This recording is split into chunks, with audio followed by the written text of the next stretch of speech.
have, like worn something better and like done my hair or something. Then you would have been over prepared for this. True. You would have been over prepared. So, welcome to the Between the Bumpers podcast, Ravneek. We are excited to have you, and today is all about getting to know who you are, your journey of joining the gym, and just getting to know a bit more about you. So, I guess my first question is, we'll start with something local and like gym based. How did you first find the gym? I was looking for gyms, and I wanted to I wanted to be somewhere where it felt like everybody knew me, where it felt like a community, and not like where you just go in and do your workout and come out and really interact with people. So I was looking for gyms like that. This was my first ever time, so I obviously wanted to make sure I'm prepared for the proper gymming stuff, right? So I was looking for personal training, and I was googling, and I came across Between the Bumpers, and I saw I on the website and reading the reviews and everything, and it felt like the right place for me, and that's how I found the gym. So you did your homework. You didn't just show up, knock on the front door. And so when you said you were looking for a gym and you haven't trained in the past? I have not. No, you've never done personal training or group classes. It was just kind of something first ever time. When you first walked in the door, do you remember kind of what your mindset was? Did you feel prepared? Were you a little nervous? Or what were you expecting going in? I wasn't nervous at all. And if you remember when we, first were discussing about what I should go for, like personal training and how many sessions per week and stuff like that. Mm-hmm. I mentioned that. Sorry, I'm blanking now. So I wasn't nervous. I just wanted to have a conversation with you to see what fits my needs. Mm-hmm. So I came prepared. I wanted to have that conversation with you, and I loved how it was like, we just discussed what's best for me. Like it was based on my needs, mm-hmm. and it wasn't like here's what everyone has. Yeah, a cookie cutter plan. And I loved when I walked in. I saw a few people, and meeting you was such. You had such a positive attitude. I didn't feel like you were a stranger at all. Mm-hmm. So it was definitely a productive conversation. I wasn't nervous at all. It was I was prepared what I came here for. Awesome. And then we ended up, So what did that journey look like? So you came in, you and I sat down. I learned a little bit about you, which is I really want to get into today because your story is so fascinating and also unique. So you started out with personal training, and I think you actually worked with Arden as well for a little bit. Yes. Kind of doing the 6-week nutrition on it. What do you feel like you got from that piece? Because a lot of people, when they go to the gym, they're like, okay, I'm investing in 1 hour of the day. Yeah. But your health is the other 23 hours as well, right? And yeah. So a big piece that we believe in is looking at those other variables, right? Like how well are you sleeping? Mm-hmm. How is your nutrition? And so how did you find working with Arden for those first 6 weeks helped you kind of get your fitness on track? It was amazing. There were a lot of things that I definitely didn't know about before taking that program with Arden, and she was so helpful and amazing with answering my questions and stuff like that. But what I got out of it was just learning about what I'm putting into my body and when I should be eating and how much I should be eating, the portions, and again, it was, it was not a cookie cutter thing. It was, she gave me a plan for me, like based on what I needed, mm-hmm. How much time I was spending in the gym, and how much nutrients or food I needed to recover from what kind of stuff I was doing in the gym. Yeah. So for me, the biggest thing was learning how much to eat, controlling my portions, and mm-hmm. when to eat, like eating on time. Right. So that was the biggest thing that I learned in the course, in the program, because I was all over the place before then with my food. I wasn't disciplined. Right. I remember you telling me you'd go like hours without eating because you weren't hungry. Yeah. And so you felt like she gave you a lot more structure yes. with what to do. Did she do anything or talk about anything that wasn't nutrition based, maybe like lifestyle, like Yeah. what kind of things outside of nutrition did you find helpful in working with Arden? Getting enough sleep. Sleep. Well, yes. So tell me, what kind of sleep were you getting, and what are you trending towards now with your sleep? So before, again, it's all about discipline. I don't have much of it in my life, but I'm getting there, and Yeah. with everyone's help here too. So before, I would say like I was getting 4 to 5 hours of sleep every night, sometimes even less than that. But it was also the phase I was at. It's just work and other stuff. I was studying part time. Yeah, you're a student working full time. Yeah. You had all the excuses to be too busy to take care of yourself. Exactly. So again, coming back to what we discussed earlier, Arden gave me that structure. Like it was because with food and gymming, I was like, if I'm doing all of this, I need to take care of my body too. I can't just go into the gym with 2 hours of sleep every night and expect to get fit. What was my end goal? So I had to take care of every aspect, like sleep, food, working out, and stuff like that. So that was outside of the food related stuff. That was one thing that I learned with that course, that getting enough sleep, and now I'm aiming toward like at least 8 hours of At sleep. least. Yes. And how do you feel that's changed you as a person? Do you feel like you have more energy? Do you feel like you have more focus at work? How has improving that sleep and your impacted the other areas of your life? Definitely, I can see the changes with the sleep, and food, of course, the right food that you're putting in your body.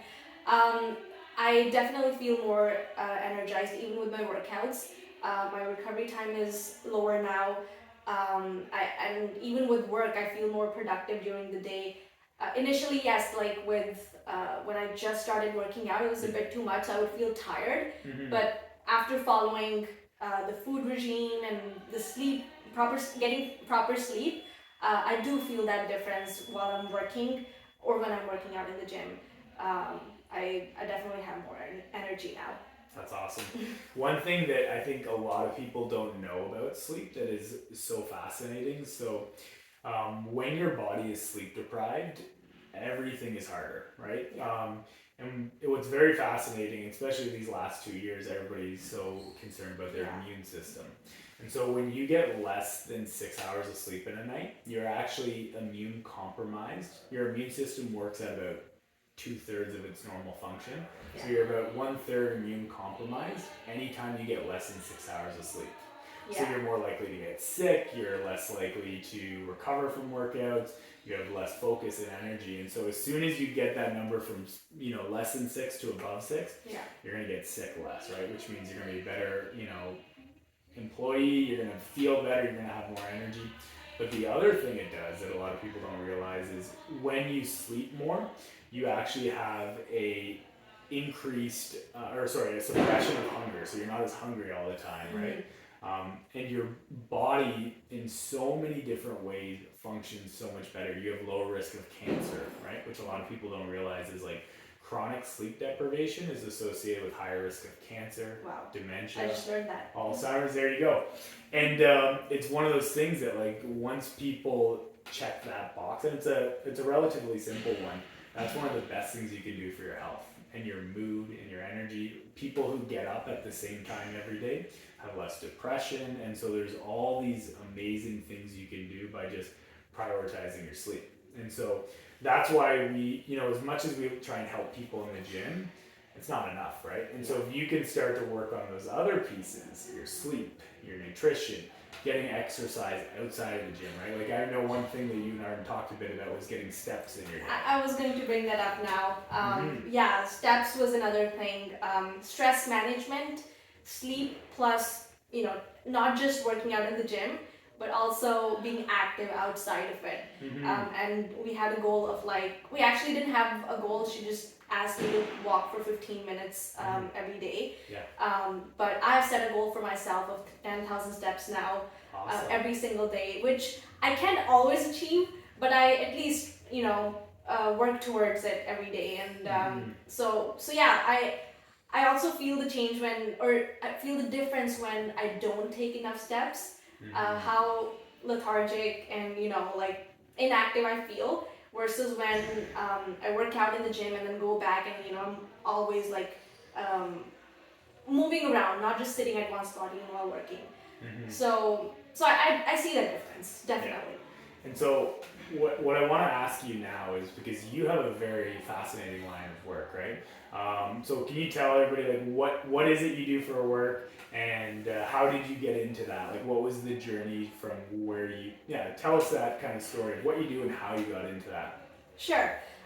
So I'm in the software industry. I did software engineering in school, and then I got into like programming and coding, which is like the natural path you take after doing software engineering. Right. But I realized that I would be better on the business side of it. So I'm now a product manager, which, as the role name suggests, we manage a product, any product. But IT products are different than regular products. So I manage an IT product now. So it's basically like an office job. We work from home. It's not so much software development. It's about understanding what the users of our product, which is an app, need, and how we compete with other competitors in that same field, right? So that's what I do for work. But as we have discussed earlier, I also have a passion for acting. Yes. Which I'm pursuing part-time for now. I'm trying to find my spot in that big world, and hopefully, who knows, maybe I'll take it full-time one day, but for now, these are the two things I'm juggling between. Right. And so with your career, is that something that was always home-based, or is that something you started in the office and the pandemic kind of had you shift working from home?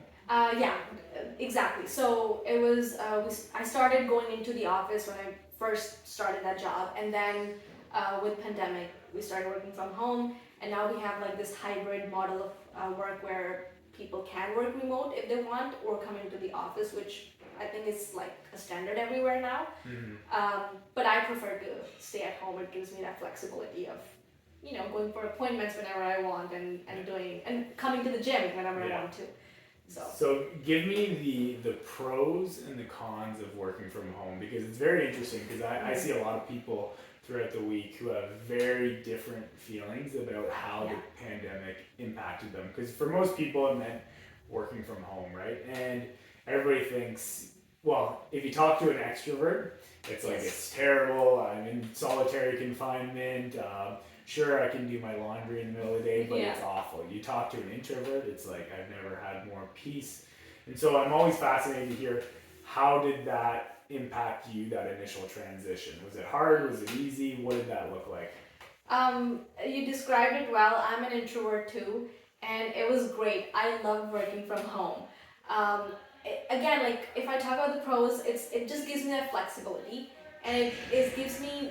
I feel like I'm more productive because I don't have to interact with a lot of people. I can just focus on work, and just do my own stuff on the on the side. If like I have to do laundry, I can do that whenever. I don't have to wait for the weekend or when I have time after coming back from the office. But there are cons too. Initially, it was great because it was something new, and everybody was trying to adjust to it, and everybody found that it cuts down on your commuting time and stuff like that. But slowly you realize that you're just confined in your own house, and with lockdowns especially now, we don't have that. We don't have to worry about that. So I just sometimes I do feel like interacting with people. So I would go into the office. So it's good we have that option. So I don't like staying at home all the time. That's what I realized. Even though I'm an introvert, I still would want to go out whenever I want, and like sometimes see people. It's not that bad either. So for me personally, at least, that's the con. Just staying at home all the time, especially because I believe that I don't have a social life anyway, Mm-hmm. a great social life. So going into the office is only social interaction that I get. Right. So yeah, so for myself, that's what I will consider as a con. But then there are a lot of The pros. benefits outweigh that. Yeah. Absolutely, yeah, and that's really interesting to hear. So one of the things that I did over the pandemic, everybody had their hobby. Yes. Was I did a little bit of reading, and Yeah. so one of the things I read about was socializing. Mm-hmm. So there's this researcher. Her name is Susan Pinker. Yeah. I'm sure a couple of members of the gym have heard me talk about her. So she did a lot of research into the metrics of longevity. So what are the things that predict how long people are going to live? Yeah. Right? And so there's a lot of things like, do you smoke or not smoke, right? Are you overweight or are you not overweight? Those are all variables that most people know about. Yeah. Do you exercise is obviously one of those variables. So Susan was able to pinpoint a list of 10 items that predicted your longevity. So how long was Ravneek going to live? Yeah. And what was so fascinating, what I found was the number 1 and the number 2 variables for longevity, the best predictors of how long you're going to live. Any guess what they are? Social interaction. Average daily social interactions. Yeah. Was number 2 on the list. 2, okay. I don't know the first one. So the number 2 predictor of health and longevity was how many people did you see in a given day. Yeah. And the more people that you saw in a given day, the longer you lived. Right. There's a lot of reasons for this. People to keep you accountable when you fall off track. People to let you know if there's a weird mole growing on your back that you should get checked out. Like those were the more hard things, but also there was a lot of physiological changes to being around other people. Right. And so then the number 1 predictor of longevity was, do you have at least 3 deep, meaningful relationships in your life? And so if you think about the pandemic, it was like you're isolated, you're on your own, so you're not getting those daily social interactions. Yeah. And even your best friends, you're talking to them through Zoom and you don't get that same connection. And so that's one thing that I found kind of fascinating, right? Like to live longer, healthier lives, we need to be around people. We're social beings. Yeah. And so that's something that I always like to ask people, because even the introverts like yourself are like, I recognized after a certain point in time that I needed to get out. And especially because I live alone, right? Mm-hmm. I don't have anyone, like any family member that I can go up to whenever I feel like talking or anything. Mm-hmm. So it's like sometimes I realize when I work from home that I haven't, like maybe in the middle of the day I realize that I haven't talked at all today. Mm-hmm. Because I'm just focusing on work and there's no one to talk to. Mm-hmm. So even that to me was fascinating. I made these discoveries while working from home, that these small things make a huge difference at the end of the day. So that's when I realized that maybe working from home is not that great either. Mm-hmm. So I'm happy now that we have that option to go into the office whenever we want. Yeah, and it's interesting because the way a lot of systems work is through something called opponent processing, which is this big word, but it basically means you need pressure from both sides for optimum function. So we started with this one model of work where it's you need to be in the office 9 to 5 days a week, right? And then we swung all the way to the other side where it's work from home, and you'll just always be happy on your own. And what looks like we're starting to realize is maybe this hybrid model is the best, right? It allows people that opportunity, the introverts, to charge on their own. It gives the extroverts their opportunity to see other people. But the opponent processing is we need to find the middle. Right. And so the analogy I like to use is, so I'm not a big shooter, but I have a couple friends who are. Yeah. You need to apply opponent processing. So to hit a target, I need to have pressure from the left and pressure from the right. And that actually gives me more stability. And so a lot of things work like that. If you think about politics, right? Everybody on the left is we just need to be more left and we'll be better as a society.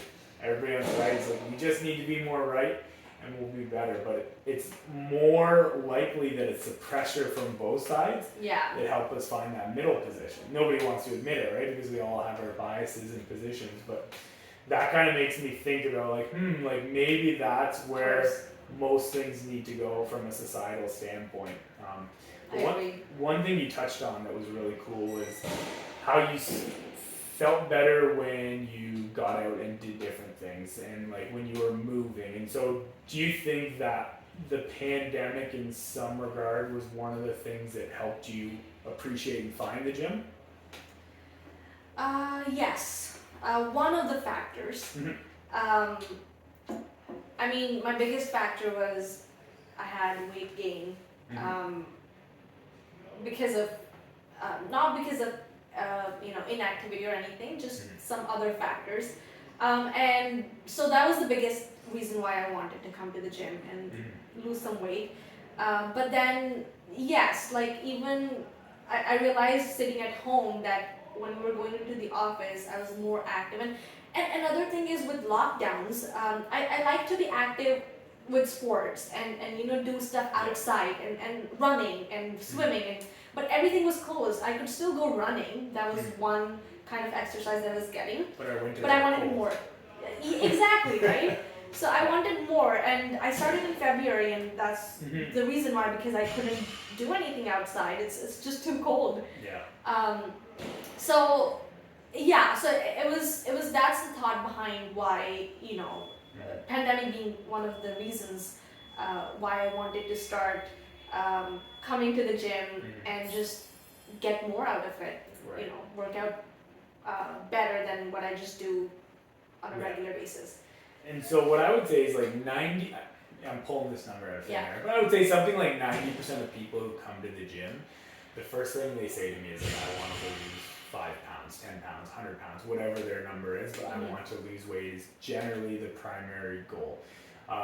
But it's kind of like an onion. Like when you peel back the layers of the onion, it's like there's actually deeper reasons that people show up to the gym and other benefits to showing up to the gym. So for you, like other than the weight loss, what were your other goals? What were the other things that you noticed after coming to the gym that changed for you? Getting stronger. Yeah.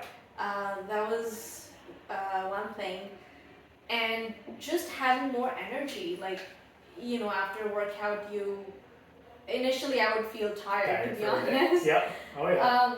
But now when I finish a workout and I go home, I just feel more energetic, and I realized again I wasn't thinking about it when I first joined the gym. My sole goal was just to lose weight, but now I've come to realize that it just makes me so stress free. Like there are days when like I just question myself why am I so happy? Like I haven't had a day where you have those bad days. If I'm not moving, if I'm not exercising, I have a lot of those days in a row. Yeah. But coming to the gym, I touch wood haven't had a lot of those days, and so that's another thing. Yeah. And getting stronger, just seeing the difference in my mood, less stress. So it just keeps me going. Like I just want to come back to the gym for all those reasons. Yeah, and there's actually a very, very fascinating biological mechanism behind that. Because you'll hear people say like, I went to the gym to lose weight, but I'm happier. I'm more alert. My brain's working better. And there's been some really cool studies done where they take lab rats. It's always lab rats that get the short end of the stick, but what they do is they put lab rats in 2 environments. Yeah. So these studies have taken lab rats, for example, they put them in a shoebox. So there's not a lot of space to move around, and they look at brain activity and brain hormones in these rats. And what happens to these rats is their brains shrink, okay?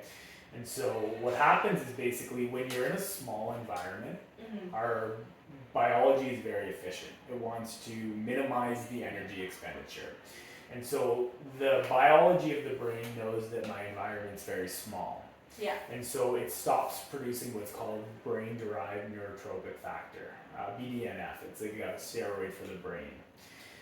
You take the same rats, you put them in an environment where they have a wheel that they can run on, or you put them in a field, whatever it might be. All of a sudden the brain gets a signal. Oh, I'm moving around a lot. I have a big environment that I need to discover. Yeah. And so what happens to the active rats is they start producing a lot more of this BDNF hormone.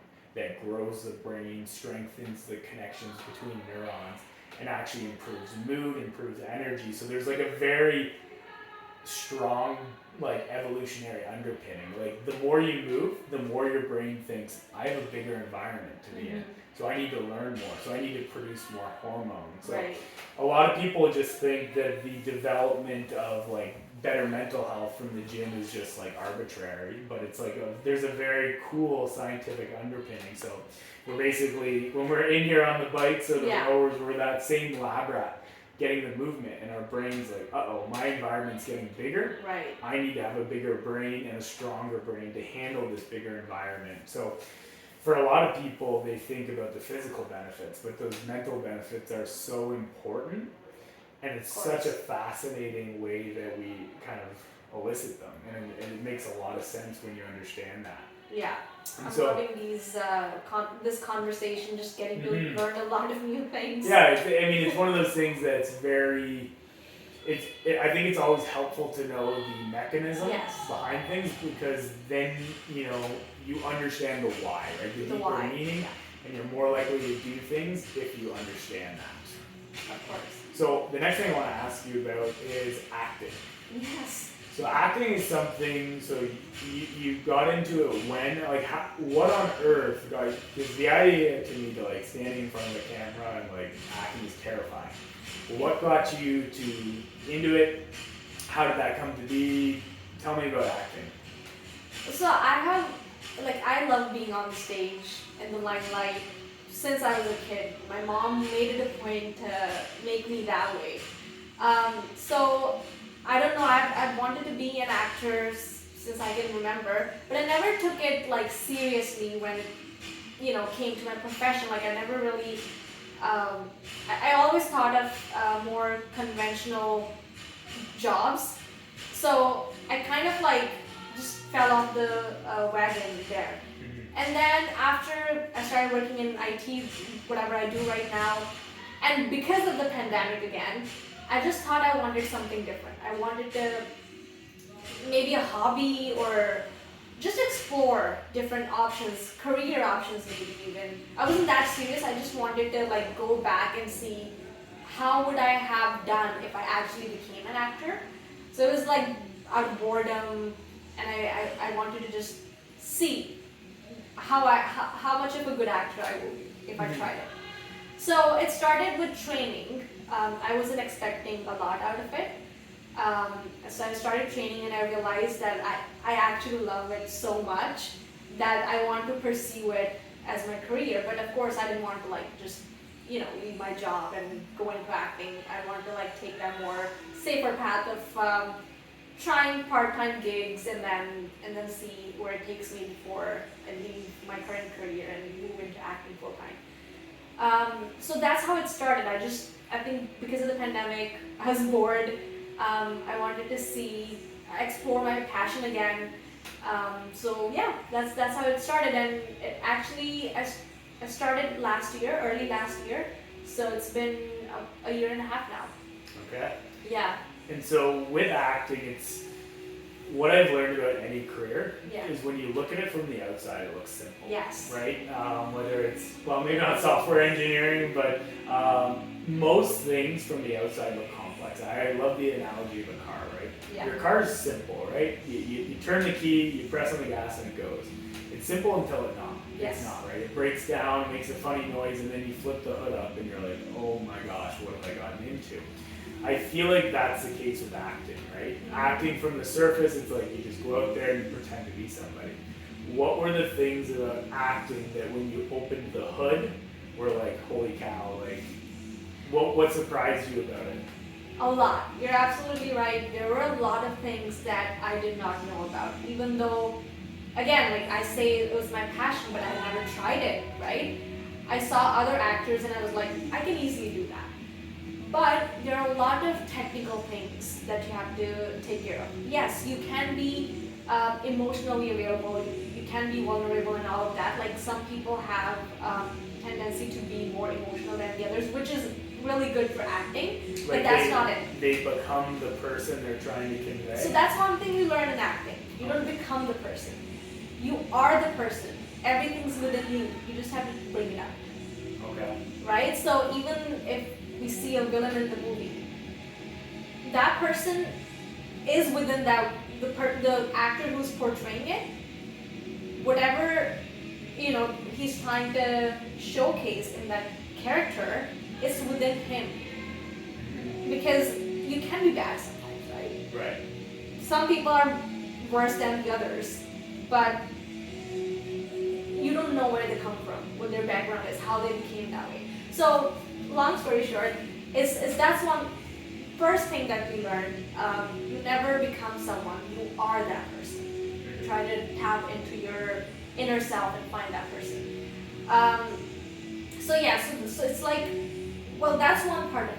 Emotions and character, all those terms, that's one part. But then, when you think about a scene, if you break it down, there are other characters in the scene. There's a camera.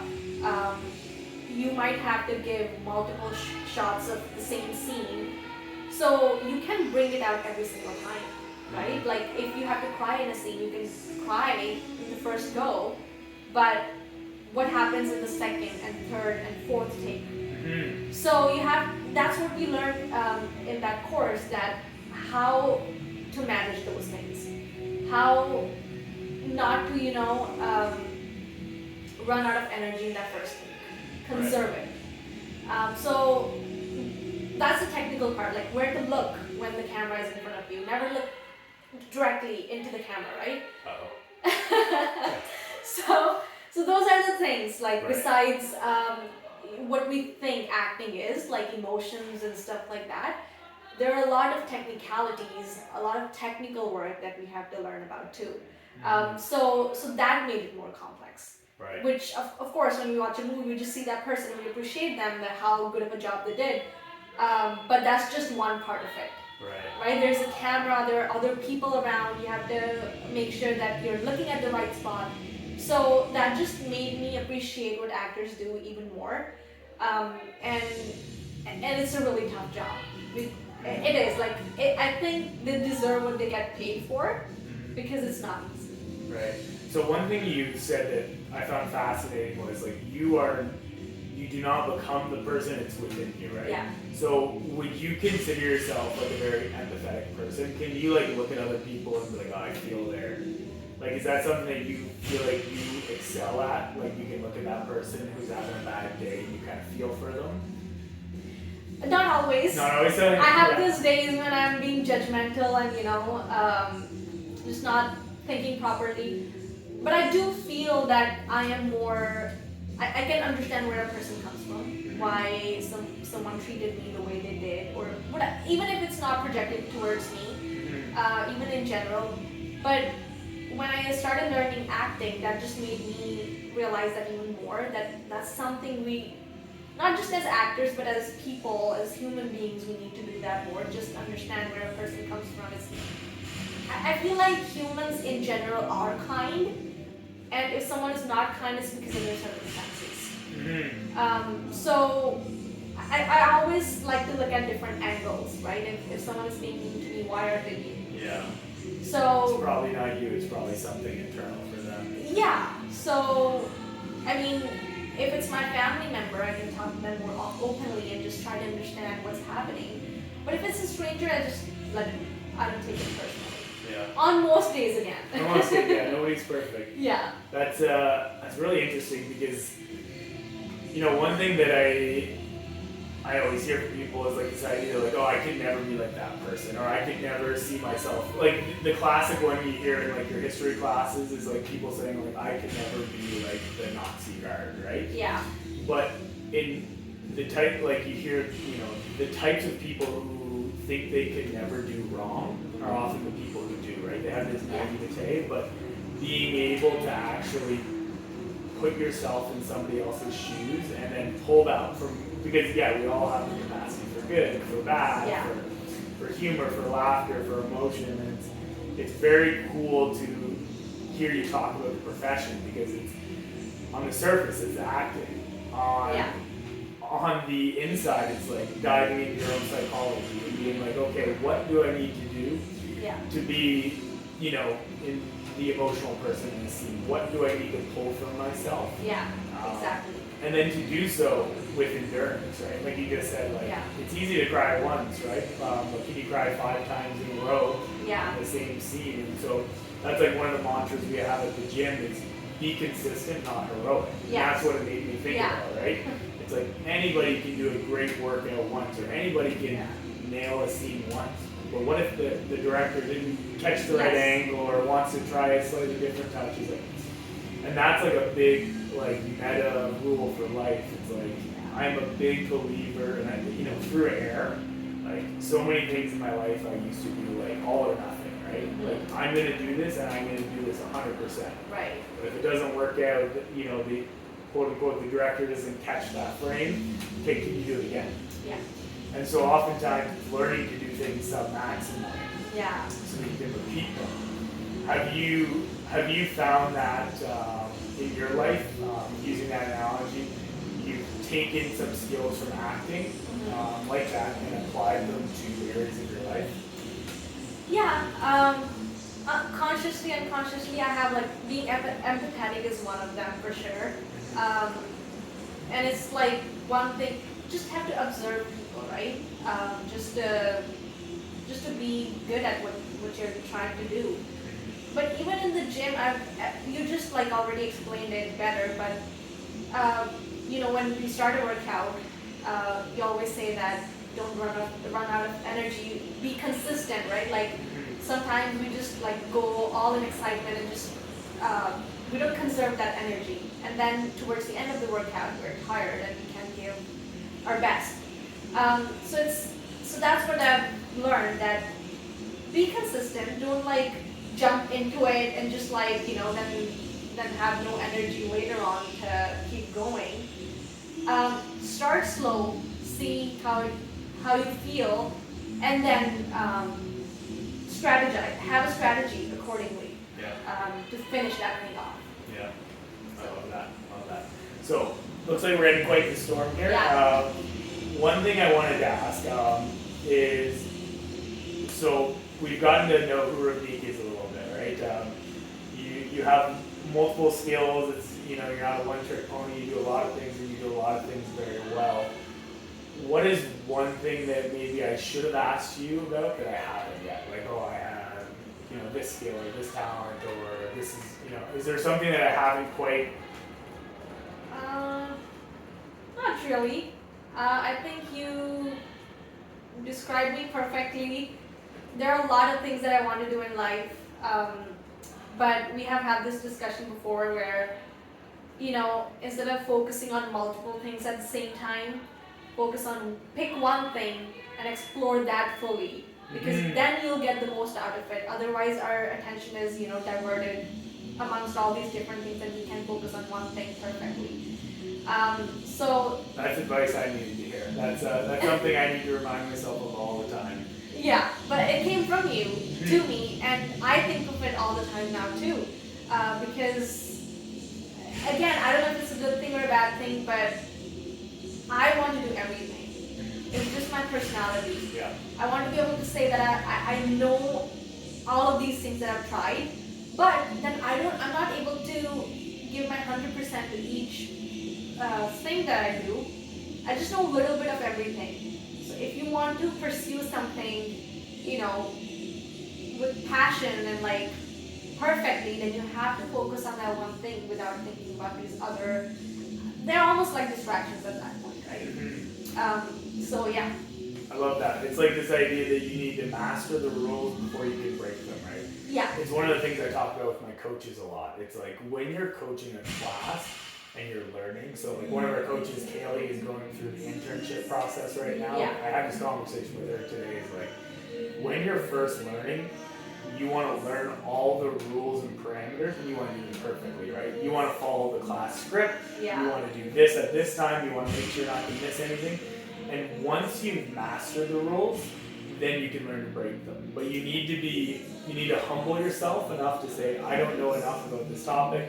Let me do everything exactly how I'm being taught. And once you learn the rules and internalize the rules, then you can start to bend and break them, Yeah. right? Like it's like the analogy of learning to drive a car, right? Yeah. When you first learn, it's like 10 and 2, check your mirrors every 7 seconds, drive like a robot.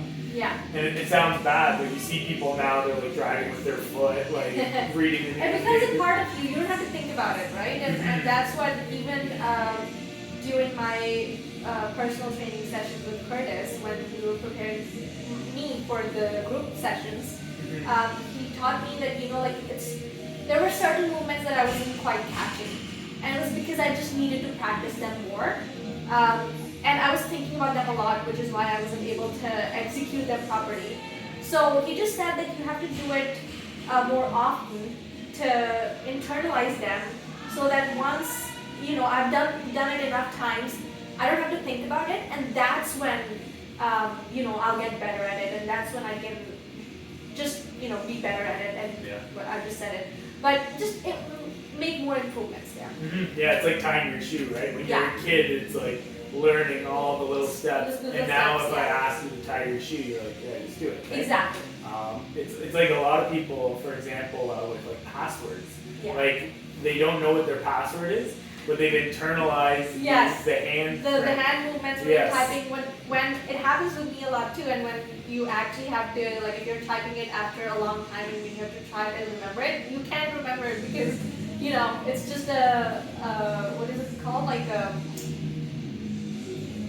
I'm losing that word, something mechanic movement, something I'm forgetting what that is. But it's become automated, right? Automated, yes, you're on autopilot mode. Yeah, that's and that is the gym, right? It's like I need to start with those like fundamentals, and it's going to be a lot of thinking. It's going to be the 10 and 2 and check the mirror. With muscle memory. Muscle memory, that will come with repetition, right? Yeah. And it does take time, but if you're willing to get through that initial discomfort, right? Kind of like you said with like your energy levels, like early on, if you're willing to strive that first month, and that's where a coach is really nice, right? Because you have somebody to keep you accountable for those tough steps, right? It's like learning a language, right? The first couple, hours, days of learning it are going to be rough. So you need somebody to keep you from, I'll just try this instead, or maybe I'll learn French instead of Spanish, and you need to discipline yourself to one task. But it's tough, right? Because you always look at all the grass is greener on the other side. I can learn this, I can learn that, but I need to focus. Get into it, and that's when you realize that it's much more than just what it looks on the outside. Yeah, absolutely. So one last question I want to ask you, because I think we said we'd leave at 30 minutes, so I don't know where we're at now. I'm enjoying this, it's fine. Good. So let's say, Ravneek 2 years ago, she comes into the gym, day one, what advice would you give her? Or someone like you who is like on the fence or like not sure if they're ready yet, like what wisdom might you share with them? I would share that don't work out just if you have an end goal. It is good to have a goal, but don't expect to see the results, because then you'll be disappointed if you want to get results in like a short span of time. It's a forever kind of thing. You have to be consistent, and that's when the best results happen, because then it's you're working towards yourself, towards making yourself better, and it's not just that one goal, but it's an overall holistic approach that you're taking, like again what we discussed before, like with food and sleep. So don't just come into the gym to work out, take care of everything else outside of the gym too, like of your body and your mind, and that's when you'll see the best results. So if I came into the gym 2 years earlier, I would have expected to see my results right away, and I would have been disappointed if I didn't see the results like visibly. But I think I'm a different person now. A little wiser. I know, like from the last 4 months now that I've been coming here, I've seen a lot of changes, and it may not have been in the form of what my goal was, but there are other changes that are happening to my mind, to my body, which I'm really appreciative of. So all thanks to you. Oh no, that's you. We just kind of help keep you on the right track, and that is something that is like so interesting about long-term change. Yeah. So everybody wants, 6-pack in 6 weeks, right? It's like a cliche, or I want to lose 20 pounds in a month. Yeah. But what the literature shows us that small incremental changes lead to sustainable changes. Rapid changes, rapid weight loss, rapid muscle building very rarely leads to long-term success. Right. So if I told you, Ravneek, we could get you to your goal in 4 months, yeah, and you're gonna stay there with 80% certainty, or I can get you there in 4 days with 2% certainty yeah, of actually holding on to it, what would you say? Most people would say, I'll take the sustainable results, right? Because I don't care about a 6-pack now. Yeah. I want that 6-pack long term, or whatever your goal is, right? Yeah. 6-pack's very surface level, very arbitrary. But like the idea that health is a habit, not an outcome, right? And that's what we really try and impart on people is like, you can get great results tomorrow, but if you did it overnight, have you built and layered on the habits that allow you to sustain it long term? Probably not, right? And so, that's why one of our gym mantras is built, not bought, right? It's this idea that you can't just buy the solution, right? You need to build it through habit and repetition. Right. So I think that's an awesome last message, and thank you for jumping on. Thank you so much for having me. You rocked it, and now we got to work out. So yes. We got some work to do. So thank you very much. Thank you. It was fun.